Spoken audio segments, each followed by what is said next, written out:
Kā veikt administrēšanu un produktu pievienošanu lapai barībasuņiem.lv. Lai veiktu administrēšanu un produktu pievienošanu, sākotnēji vajag ieiet sistēmā. Lai to izdarītu, jums ir jāievada domēna vārds, un pēc .lv ir jāievada šķērsvītra, tad vp, domu zīme, login, .php. Šī adrese ir jāatcerās vai kaut kur jāpieraksta vai vienkārši jāsaglabā. Tad barība suņiem, šķērsvītra, vp, domzīme, login.php bez atstarpēm. Un tad piespiežam Enter.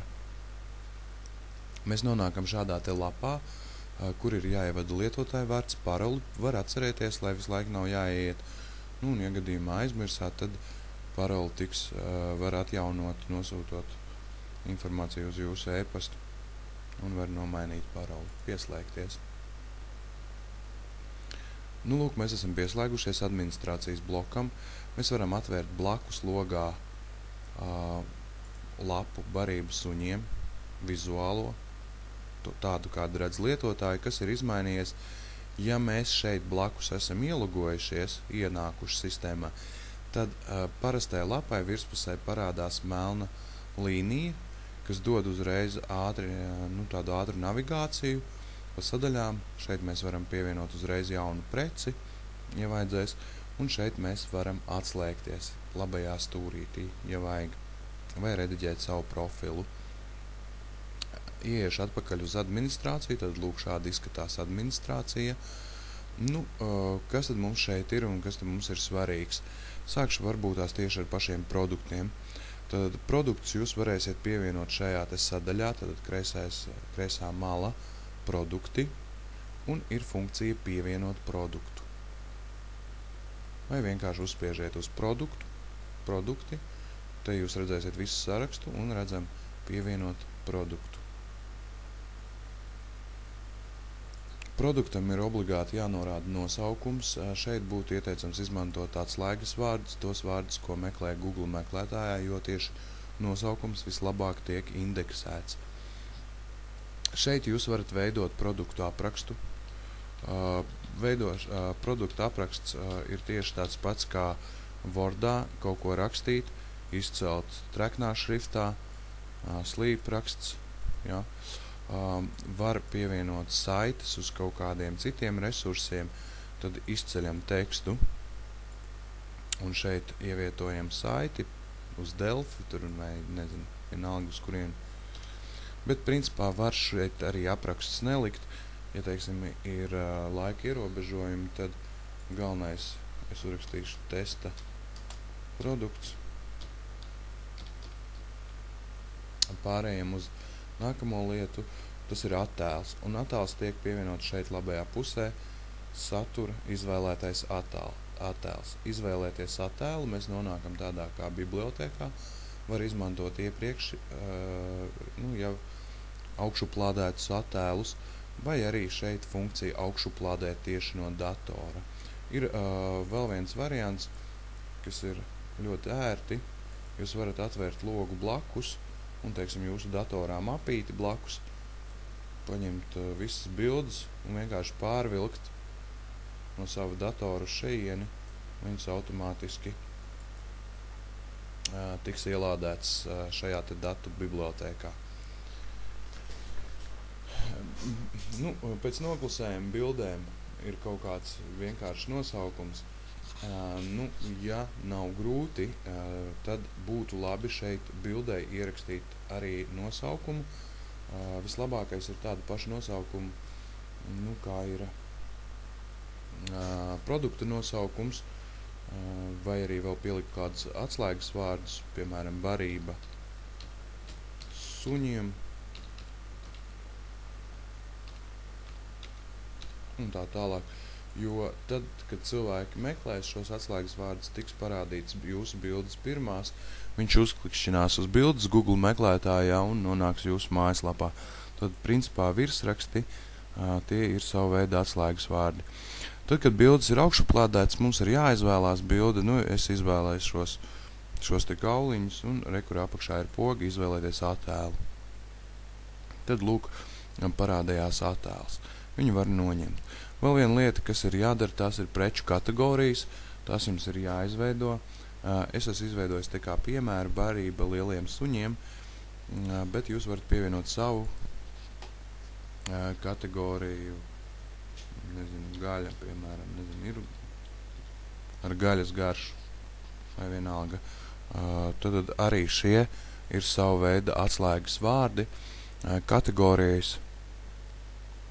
Nu, tā ir tāda kā, tas ir virsraksts veselai preču grupai. Jā, tad, ja jums būs vairākas preces sausā barība, tad var nosaukt šeit kategoriju sausā barība un attiecīgi visas preces, kas ir sausas, likt sausā barība, ieķiksēt.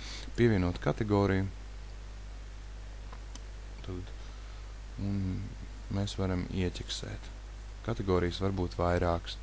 Barība lieliem suņiem, nezinu, vai tā ir granulas, teiksim, granulas. Un ko mēs varam izdarīt, šīs te granulas mēs varam pievienot kā apakšsadaļu barību lieliem suņiem.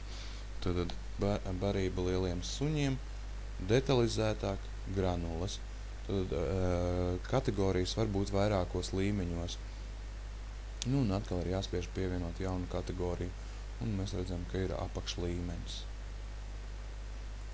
Vienam produktam var izvēlēties vairākas kategorijas.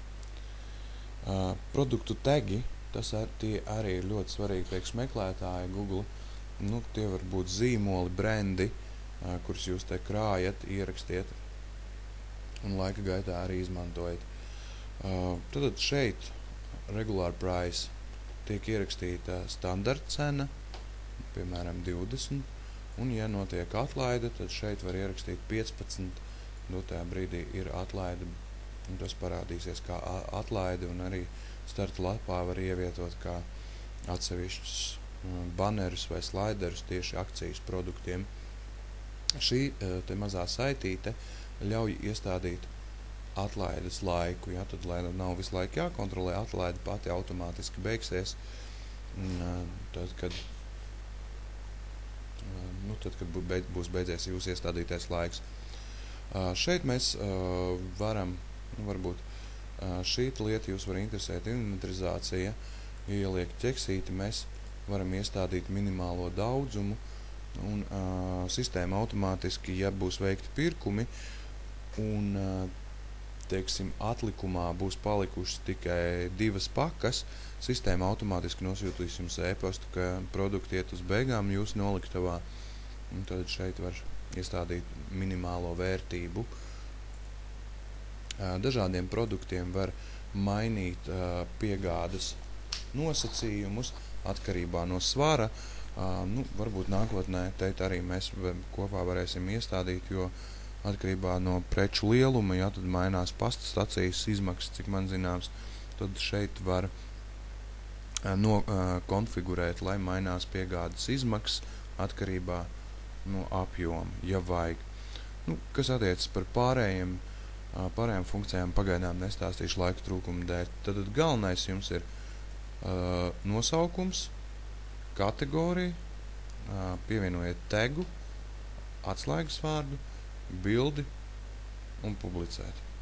Un cenu vēl, ja, tad cena ir vajadzīga. Ja netiek iestādīta cena, tad produkts rādīsies, bet grozā ielikt viņu nevarēs. Un, principā, var pāriet uzreiz pievienot jaunu produktu, uzreiz pa taisno. Un, ja atcerieties, tad arī šeit, uz šīs līnijas plus jauns, mēs varam pievienot jaunu preci. Un mēs nonākam šajā pašā sadaļā. Es atgriezīšos atpakaļ. Tad preču pievienošana notiek sadaļā produkti, pievienot produktu. Šeit ir kategorijas, mēs redzam visas izveidotās kategorijas. Mēs viņas varam labot, dzēst. Varam uzreiz pievienot jaunu kategoriju. Īsvārds, tā ir adrese, kas parādīsies šeit, piemēram, barība lieliem suņiem. Mēs varam paskatīties ātrā labošana. Šāda būs adrese, var uztaisīt viņu mazāku. Būtu vēlams arī ielikt kategorijai aprakstu, un šeit var pievienot kategorijas bildi. Šeit ir birkas. Birkas tie tad ir tie tagi, latviski saucas mirkļa birka. Es nezinu, kas viņas tā ir iztulkojis, bet tā tas ir. Shipping klases, piegādes klases. Es esmu veidojis pirmo, tātad piegādi uz pasta staciju lielākajās pilsētās. Jūs varat šo te nosaukumu izmainīt, un ja būs dažādas piegādes varianti, piemēram, piegāde ar kurjeru, piegāde ar DHL pastu, tad šeit var papildus izveidot dažādas piegādes variantus. Pati sistēma saucas WooCommerce, ir ļoti populāra visā pasaulē. WooCommerce, tas ir tas veikals, un šeit ir arī iestādījumi. Nezinu, cik aktuāli, varbūt es jums te palīdzēšu visu iestādīt, bet paskatīties jūs varat, kas teit ir. Un īstenībā šai te WooCommerce sistēmai YouTube ir pieejams milzīgs daudzums video gan angļu, gan krievu valodā. Latviešu, diemžēl, nav. Pirmajā galvenā ģenerāli mēs iestādām, kur mēs paši atrodamies, uz kurien mēs sūtīsim. Mēs varam iestādīt to, kad piegāde notiks tikai Latvijā, valūtu iestādīt, kā tiek atspoguļota valūta, eiro zīmīti priekšā vai aizmugurē, cik skaitļi būs aiz komata. Sadaļā preces mēs varam tad iestādīt dažādas mērvienības, veikt dažādas uzstādījumus inventarizācijas funkcijai, PVN. Latvijā viņš ir 1, un šeit mēs viņu varam vispār atcelt, mēs viņu varam ielikt, Latvijā PVN ir vajadzētu viņam būt pēc idejas, un šeit mēs varam norādīt, vai šis PVN parādīsies veicot pirkumu vai pašās beigās, vai šeit mēs varam iestādīt, vai PVN rādīt, iekļaut cenā vai parādīt pašās beigās, un tad arī dažādas funkcijas. Es pametīšu šo lapu, jo neko nemainīšu, manuprāt, tur ir optimāli. Checkout, tas ir jau pats pēdējais solis cilvēkam, kad viņš iepērkas. Viņš ir noformējis pasūtījumu un parādās, kā tad viņš veiks samaksu. Tad mēs arī varam izveidot dažādas samaksas veidus, samaksu ar skaidru naudu pagaidām stāv, un bankas pārskaitījums ir aktīvi, bet varbūt PayPal, kredītkartes, un to tad var teikt arī iestādīt un veikt dažādas izmaiņas. Piegāde, tātad šeit mēs iestādām, vai vispār piegāde kā tāda būs, vai par to ir jāņem nauda, vai nodoklis būs iekļauts piegādē, un tādas dažādas detaļas. Ir arī bezmaksas piegādes funkcija, piemēram, ja cilvēks pats var atbraukt pie jums uz biroju vai uz noliktavu un šo preci paņemt, tad viņš var izvēlēties saņemt preci birojā, piemēram, tad var radīt šādu te funkciju. Kas attiec uz pārējiem, tad laika trūkuma dēļ nestāstīšu. Vēl viena lieta, kam es gribētu pievērst uzmanību, tie ir lietotāji, kas atrodas šeit, visajā malā, piespiedīsim lietotājus. Un jūs varat ar roku pievienot papildus lietotāju, jūsu darbinieku, piemēram, kas tad vadīs visus šos te produktus iekšā, tad ir jāizdomā lietotāju vārds, tad raksta ar maziem burtiem tradicionāli, e-pasts obligāti viņi, jo informācija nonāks uz viņa e-pastu gan par pirkumiem, gan, ka ir veikts pasūtījums. Vārds, uzvārds var būt, var nebūt, un sākotnēji ir jāizdomā parole, kura tiks nosūtīta uz e-pastu, ja jūs šeit ieķiksēsiet. Jūs varat šo paroli pateikt arī lietotāju vārdu mutiski, bet, ja ieķiksējat, tad šī parola nonāk uz e-pastu. Šeit jūs varat iestādīt lomu, kas viņš būs šis lietotājs, vai viņš būs vienkārši abonements, kas var paskatīties kaut kādus jaunumus, vai viņš būs veikala administrators, vai viņš būs redaktors, pievienos tekstus, vai rediģēs tekstus, vai arī pats galvenais ir administrators, tas ir tas, kas jau var mainīt dizainu un tā tālāk. Šeit arī šajā te sadaļā lietotāji krāsies arī tie lietotāji, kas ir veikuši pirkumus, tad būs tāda kā statistika, būs ēpasti, jūs varēsiet viņiem aizsūtīt jaunumus. Arī es esmu šeit jūs pievienojis, un jūs varēsiet paskatīties profilu, bet paroles šeit neuzrādās. Ja arī, teiksim, jūsu lapas lietotāji gribēs reģistrēties jūsu lapā, un lai pēc tam ērtāk varētu veikt pirkumus, lai nebūtu jāievada piegādes adrese, tad šo lietotāju paroli jūs šeit redzēt nevarēsiet. Visu, ko te var izdarīt, pats lietotājs, tad es skatos jūsu lapu, tad jūs varat nomainīt uz jaunu paroli. Šeit var iestādīt, kā izskatīsies administrācija zilā krāsā vai zaļā krāsā. Tas pagaidām būtu arī viss. Sāciet vadīt produktus, un tad jau iestādīsim, kā šiem produktiem atspoguļoties startu lapā, kurā vietā tie parādīsies, vai tie būs mainīgi akcijas baneri, vai kaut kā tā. Mēģiniet eksperimentu veidā varbūt kaut ko nopirkt, un tad pakomentējiet, kas patika, kas nepatika, tad varam pamainīt. Arī šos te blokus mēs varam noņemt, pielikt kaut ko citu klāt, mainīgo slaideri arī var izmainīt. Lai izdodas!